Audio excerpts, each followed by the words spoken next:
لو بتقرف او بتتضايق من الكلاب يا ريت تقلب الفيديو، عشان اللي حصل بالكهرباء قصدي لوكا اللي عنده 6 شهور دايما زي ما انتم شايفين كده اهوت قاعد بيستخدم بقه، على الرغم ان هو سنه صغير ولكن ذكي جدا وبسم الله ما شاء الله عليه، استوعب اوردر ان انا اقول له خش جوه على طول من اول مره. وزي ما انتم شايفين كده بعد ما لعب شويه ومسكته من دقنه كنت بعلمه الادب وبكلمه عن شويه حاجات في القيم والاخلاق، قلت له خش جوه دخل على طول. بعد كده اتجهت لمامته اللي اسمها بينكي عندها سنه و9 شهور ولكن برضه اتعلمت الموضوع، دي كانت تاني مرحله من تدريب التويلت. تعالوا بقى اسمعوا المعلومه يا جماعه وشوفوا احنا عملنا ايه.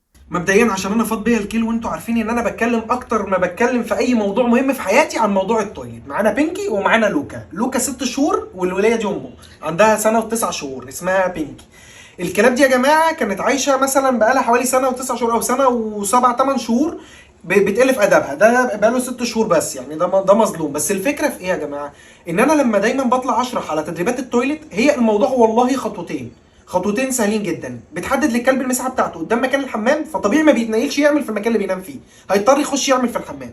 وتاني مرحله ابتدي اعود الكلب يبقى قاعد في مكان معين في البيت، وابتدي ان انا اقول له يخش جوه يرجع يتنيل يخش جوه. هيعمل حمام ومش هيعمل بيبي في حياتك ومش هيخنقك، وانت مش هتتصل تكهربني بعد سنه و6 شهور طالع عينك تبتدي ان انت عايزني في نفس اليوم.